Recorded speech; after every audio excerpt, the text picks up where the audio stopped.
आज जरा चेहरा उतरल्यासारखा आहे, कारण कालपासून हॉस्पिटलमध्ये आलो आहे.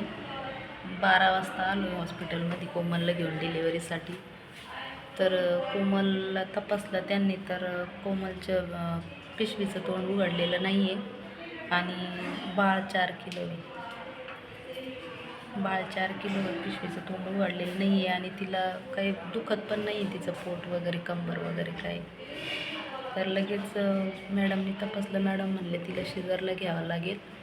पण म्हणजे आम्ही काल 12 वाजता आलो, तर ते म्हणे आजची नाईट थांबवा म्हणजे नाही का, रात्रभर बघू काय होतं आहे, दुखतं का काय तिचं. कारण तिला 17 तारीख दिली होती, ऑगस्टची 17.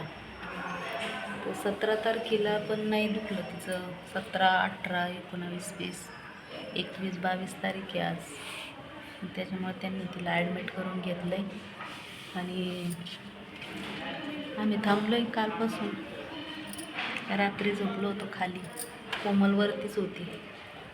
बघतोय वाट आता. मॅडम म्हणले की 10-11 वाजता शिजर होईल, शिजरला घेणार आहे तिला. चेहरा उतरल्यासारखाच वाटतोय, जीव घाबरतोय, धाकधूक होतोय. काय होतंय काय नाही, काय होतंय काय.